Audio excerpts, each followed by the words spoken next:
In this video, everything you need to know about going on holiday to Puerto Santiago in Tenerife or Puerto Santiago in Tenerife. If you haven't booked yet, this is also a great opportunity for you to see what to expect and if Puerto Santiago is actually the right holiday destination for you or not. Also in this video, some easy tips that will make your holiday even better, some small things to watch out for, and as well some things that can save you loads of money. So how is the beach in Puerto Santiago? Well, Puerto Santiago is a small area right in the middle of a larger resort, including Los Gigantes on one side and Playa La Arena on the other side. And this area, the Puerto Santiago, does not really have its own beach, but the other ones are really nearby, so you can easily walk there. These are the beaches of Playa Chica and the Los Gigantes beach. If you do not want to do any walking, you can enjoy the natural pools in the area of Puerto Santiago. They are at the seaside in the center of the resort and offer a unique swimming experience.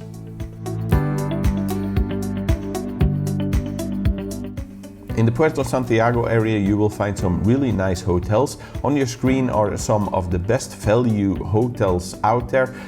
Do know if you are about to book one of your hotels in the next couple of days and you quickly want to have a second opinion about your hotel and if it's right for you, then do know you can contact me quickly on my email address and I will be happy to share my opinion and figure out together if this is the right hotel for you or not.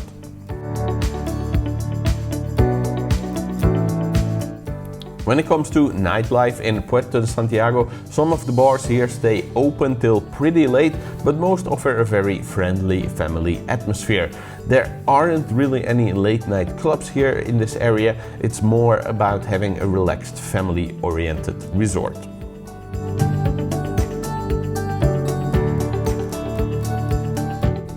So when you're staying in Puerto Santiago, there's three things I would specifically advise to people who are gonna stay there to do. There's many more as well that you could choose from, but these I cover more specifically in another video with the do's and don'ts of Tenerife. Here the three things I would definitely advise to people going to Puerto Santiago. That is to visit CM Park. It's a little bit of a drive away, but you can go there with the organized excursions or with the bus. It's about 20 minutes driving or something, but it's claimed to be the best water park in the world. I've been to many water parks in Spain and it's definitely the nicest one in Spain. So definitely go there for a unique experience. It's an all-round experience. There's gardens, there's animals, there's rides, there's loads of things there. There's also another water park. It's a little bit more expensive. I would not advise, the CM water park is a little bit more expensive. The other one is cheaper. I would not advise going to the cheaper one because it just really ain't worth it. I think spend a few euros more and go to the CM water park instead. You will not regret it. Puerto Santiago is the closest destination to the top of El Teide, so it's really the closest distance and also the fastest drive to get up there. I would definitely advise going up there. You can do it also with an organized excursion or with your own rental car, but I would definitely advise not going in the daytime, but either go for the sunset experience or the star sky. You can do this of course in the evening or in the nighttime, so definitely wouldn't advise the daytime. It's just a little bit too crowded, too many tourists. It takes away from the experience. Try to go in the night or evening instead. If you're going to Puerto Santiago, I would also definitely advise you to rent a car, specifically because it's very, very cheap in Spain. It's only like 10 euros with a fully comprehensive insurance, 10 or 15 euros a day, which is very cheap. It's one of the cheapest places in Spain to rent a car. But specifically in Puerto Santiago, you might need it because the area is quite like up a hill, up a mountain. So if your hotel is a little bit far up the hill, it might come in handy to have a car. Also to do shopping in the area if you do self-catering, and also because it's kind of stuck away in the left bottom corner of Tenerife, so everything is still a short drive away, but if you don't have a car, you're very much going to be stuck in that corner and you're not going to see most of the nice beaches and most of the nice culture and nature in Tenerife. So definitely would advise you to get a car. If you're going to rent a car, rent it with a good company you know and trust. You can find all the companies I use and would advise on my website at checkedholidays.com/cars. Puerto Santiago has a large, centrally located shopping area where you will find most of the restaurants in this area. You can find anything here from traditional Spanish to international dishes and Oriental cuisine. Also, next to the cliffside, you will find some nice restaurants overlooking the ocean.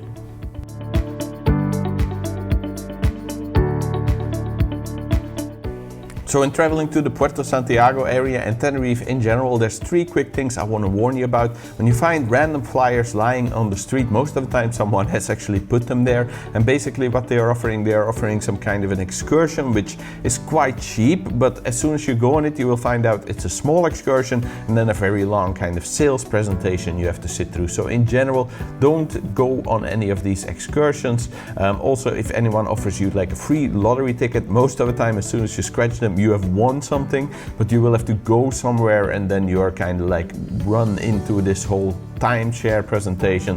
So also lottery tickets, flyers, just stay away from them when you find them on the street or are offered them on the street. Also on the beach, when you're offered like some kind of a free sample of fruit, don't accept it. As soon as you have accepted it, basically you now have to buy a full slice of watermelon from them and they charge like 8 or 12 euros.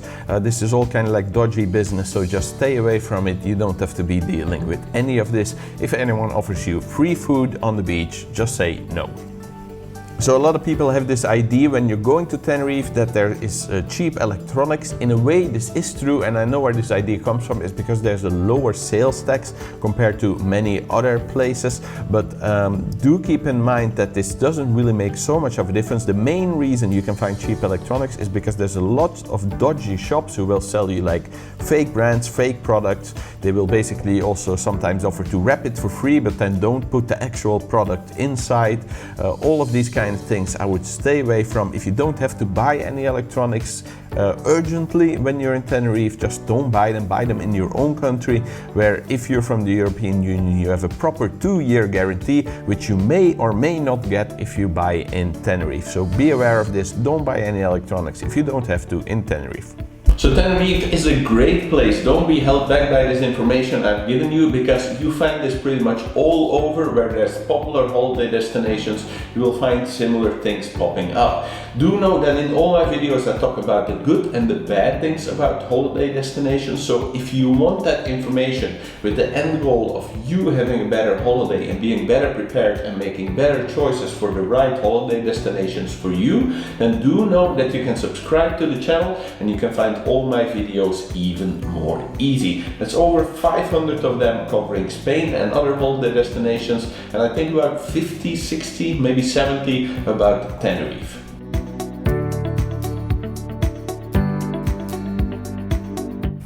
So how is the best way to get to the Puerto Santiago? Well, know that there is 2 different airports on Tenerife. There's the one in the north and the one in the south. The one in the south is a little bit closer in this case, but the one in the north, quite often, depending on the country you are traveling from, you can find much cheaper flights there. So it might also be worth having a look at that airport. Know that in this case I'm going to be talking about the south airport. The south airport, it will cost you 8 euros to take the bus to the Puerto Santiago. It will also take about 2 hours. Know that there is no direct line, so first you will have to take the bus to Costa Adeje.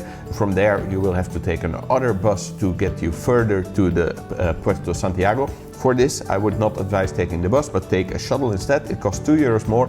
You just get on at the airport and they drop you off at your hotel reception, so there's also no guessing what bus stop, and there's no transferring onto other buses along the way.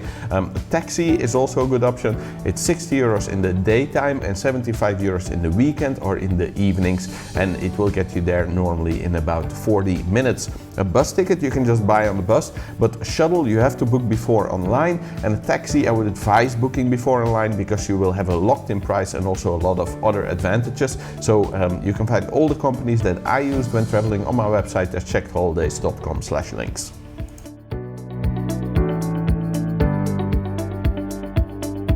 So when should you be visiting the Puerto Santiago in Tenerife? Well, know that this area is basically interesting all year round because of the mild climate in Tenerife in general. Winter is very popular with more of the Scandinavian countries because they can still find a very nice climate here close by in Europe. So November, December, January, February and March are basically the winter months. The average temperature is going to be a high of 21 degrees and a low of 15 degrees, and the rain is about 5 days a month, or basically 1 day a week, and the sea temperature is 19 degrees, so a little bit on the nippy side, but very nice to take a refreshing dip. If you want the best and hottest beach style weather to visit the Puerto Santiago, then I would definitely advise going in summer, which is May, June, July, August and September, where the average temperature is going to be 25 degrees on the high side and on the low side 19 degrees, but there's going to be a lot of days also when it's going to be hotter than this because these are just the average temperatures. Rain is 1 day a month, so you're pretty much guaranteed not to see any rain, and the sea temperature is going to be 22 degrees, so plenty nice to take a swim. The 2 months that make an exception to the summer-winter rule are April and October. They are somewhere in between, so call them spring if you want. These are April and October. March and November together with April and October are normally the months you can find the best deals on Tenerife. So if you're looking at traveling on a budget, know that these are the best deal months, especially if you're traveling outside of Easter holidays or any other holidays for the schools. You can find some really good deals here and still really good weather. If you're not 100% sure if this is the right holiday destination for you, then do know you can have a look at this video where I cover all the holiday destinations in Tenerife. And if you already know that this is the right holiday destination for you, you can click here to go to the website, and there you can find a selection of the best hotels. And you can also instantly price compare them to see which one is the best one for you.